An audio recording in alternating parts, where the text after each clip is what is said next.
Vamos aqui então para o quadrante oeste. Vou até aqui mencionar brevemente os meses.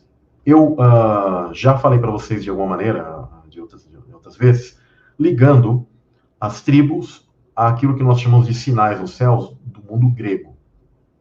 Só que eu tenho feito cada vez menos isso para que vocês retirem essa ideia grega da cabeça e fiquem com a ideia hebraica na cabeça. Né? Porque os judeus, os hebreus, eles não ficavam olhando esses símbolos gregos nos céus. Lembra que uma vez eu já fiz uma live aqui, inclusive desmistificando e tirando essa ideia de centauro, de não sei o quê. Não é isso que, né, como, por exemplo, o signo de Sagitário, né? Não é esse tipo de questão que eles ficavam vendo no céu, pessoal. Pelo contrário, eles viam outros tipos de simbologias, tá? E isso é algo pagão, né? Que, claro, pode ter um tipo meio que de espelho, alguma outra informação pode ter ficado ainda, como, por exemplo, leão ligado ao signo de Leão, ou seja, Leão de Judá ligado ao próprio signo de Leão. Só que não tome os signos gregos, nem as datas gregas e essas do calendário gregoriano e etc., como uma base para isso. Pense de maneira hebraica. Eu já deixei para o pessoal um link onde tem ali, você coloca a data de que você nasceu e tal, e ali você vai ter o mês seu judaico, do qual você nasceu, tá? De acordo, eles têm um equivalente ali, inclusive pelo ano, porque tem uma variação da questão, porque o calendário deles é lunisolar, e esse era o calendário bíblico. Isso é muito importante que vocês compreendam. O calendário bíblico, lunisolar, ele é o que te dá a base para o entendimento de todas as coisas. Ok, inclusive, até apresentar aqui brevemente, antes de entrar de vez aqui na tribo, as tribos do quadrante oeste. Deixa eu ver, eu tinha separado aqui uma imagem. Aqui, ó. Está pequeno aqui, pessoal. Mas é o seguinte, quando o pessoal fala sobre calendário, se você compreender o calendário lunisolar, fica super simples. Esqueçam isso que o pessoal fala de segunda, terça, quarta, quinta, sexta, sábado e domingo. Quando vocês observarem uma tradução escrita assim, domingo, está errado. Uma tradução escrita sábado, está errado. Ah, Samuel, sábado não é o sétimo dia? Não. Sábado é o sétimo dia do calendário gregoriano, da semana gregoriana. Elas são ininterruptas, né? Pessoal, é sempre 7, 7, 7, 7, 7, 7, e elas vão meio que mudando em relação ao Sol e Lua. O calendário da Escritura, ele era de acordo com a natureza. Tá?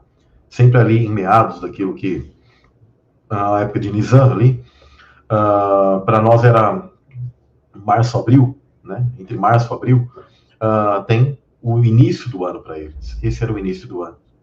E esse calendário, ele tem ele é complexo, não é fácil, e hoje é muito difícil você querer guardá-lo, porque nós estamos inseridos num sistema gregoriano, do qual não permite que a gente consiga guardar isso, porque ele, se você pegar o gregoriano e comparar com o lunisolar, o Shabat, ele é móvel, e ele vai caindo, conforme os meses vão correndo, ele vai caindo em vários dias da semana gregoriana, tá? Mas o Shabat, ele era de acordo com a natureza, onde 7% da lua formava o que eles chamavam de Rosh Chodesh, que seria a cabeça do mês, chamam de cabeça do mês. A partir desse dia, eles contavam 6 dias úteis. E aí, o sétimo era um Shabat, que sempre era um 8º dia do mês. Depois, 6 dias úteis. E aí, o 15º dia era um Shabat. Mais 6 dias úteis. O 22º, um Shabat. Mais 6 dias úteis. E o 29º, um Shabat. Sempre era assim. Por isso que, por exemplo, o Pesach, a Páscoa, né, era sempre num 15 de Nisan, por exemplo. Por quê? Porque era um Shabat. Né? A Páscoa, desculpa, era sempre um dia antes, né? E aí o dia seguinte era um 15 de Nisan. Tá? A Páscoa no dia 14 de Nisan. E aí o dia seguinte um Shabat. Sempre era assim. Todos os anos sempre ia ser assim. Até hoje, os judeus, eles sabem disso. Eles preferiram guardar o Shabat, que significa cessar ou descanso, preferiram guardar no 7º dia gregoriano, que eles chamam de sábado. Nas nossas traduções colocam sábado, né? Mas não é sábado, é Shabat, descanso, dia da cessação. Né? E eles preferem para ficar mais organizado para eles, porque o nosso sistema já está inserido numa contagem de tempo diferente. Só que toda vez que eles precisam guardar essa questão do Pesach, né? O que eles precisam esperar, gente? Isso é irrefutável. Você tem que esperar toda a questão lá da lua, né? Até hoje a Igreja Católica também espera ali mais ou menos essa contagem, conecta em épocas ali para ficar meio quase que conectada à lua cheia. Por quê? Como era pelas fases da lua, sempre o 15 de Nisan, né, o Shabat pós a Páscoa, ele era o quê? Uma lua cheia. Né? Cristo já morreu numa lua cheia, uma passagem de lua cheia. Então, por que eu estou falando isso, pessoal? Isso aqui, ó, só para vocês compreenderem o calendário correto, tá? Alguns falam, Samuel, houveram 3 dias, três partes assim, tipo dia e noite, dia e noite, dia e noite. Quando Cristo ele fala sobre isso, ouve, pessoal. Porque aqui, ó, tipo, consegue ver, não sei se vocês estão vendo aqui vou fazer um sinalzinho aqui, ó. Está o cordeiro, né? Ou seja, ele sofre, é morto, mesma questão de Cristo. Tem trevas, ó, aquelas horas de trevas, e aí ele é morto, ele morre, inclusive na hora nona. Por que é a hora nona? Porque o dia para eles começava com a luz do dia. Nós aqui é 3 da tarde, né? A gente vê como é diferente até a contagem de horas que nós temos. Tá? Eles chamavam de hora nona. Né? Então ali já tem a parte de um dia de 14, e a noite é uma passagem. Tá? A noite é uma passagem.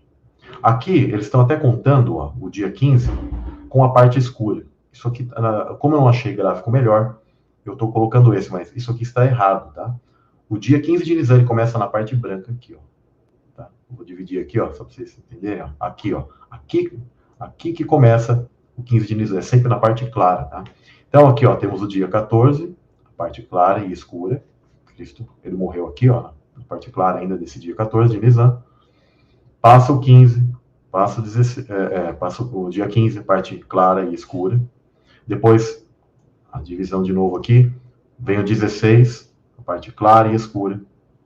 Tá? Quando a Escritura fala, exatamente quando você percebe o calendário lunisolar, pós-dia 15, ele é o quê, pessoal?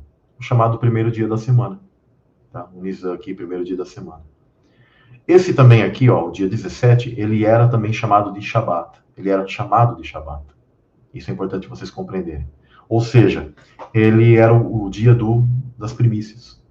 Também era o quê? Um tipo de Shabat. Era o dia das primícias. E é aqui que Cristo ele ressuscita. Então, sim, ele tranquilamente ele passou esses 3 dias e 3 noites, e não necessariamente 72 horas, tá? A gente não sabe qual foi o momento ali que ele ressuscita exatamente. Mas, ligado sim, pelo menos a esses 3 períodos, 3 partes, isso é super tranquilo de compreender.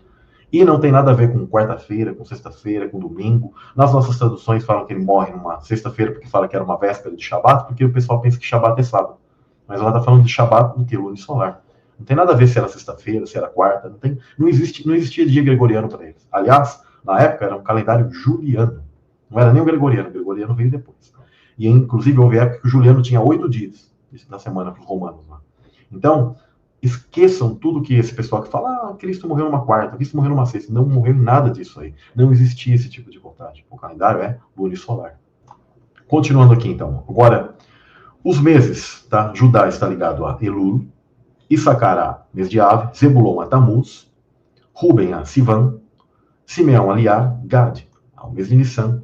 Você vai falar assim, mas Nissan, ele não é o primeiro? Estaria ligado a uma tribo mais importante, como Judá? Não, pessoal. Hoje os judeus, eles ficam às vezes colocando algumas coisas ligadas a isso, eles tentam colocar Judá ali, mas por quê? Porque eles querem escapar da questão de que Cristo, ele é leão, e ele nasceu em meados de setembro, em o 1º de Tishrei, segundo as profecias bíblicas, principalmente ligadas ao Novo Testamento. Então eles não querem reconhecer isso, eles não querem que ninguém conecte isso, então eles tentam deslocar a tribo de Judá e colocar ela em Nisan. Tá? Se tem um pessoal aí que às vezes ensina alguma coisa desse tipo, está errado, não é bíblico. Tá? Mas tudo bem, cada um segue o que quer. Eu gosto de seguir sempre a Bíblia. Tá? E aí, Efraim a Adar, prestem bem atenção, a Adar, Manassés, Shevat, Benjamim, Tevet. O mês de Adar é interessante que a cada 3 anos, tá? Às vezes 2, mas 3 anos, como tudo é regido pela natureza, existe o chamado de Adar 2. Olha que interessante, pessoal. Adar 2. Justamente com Efraim. Algo duplo. E isso está conectado justamente à época das pessoas que são Efraim. E Efraim possui o quê? bênção dupla. Olha que interessante. Isso aqui é muito profundo. Tá?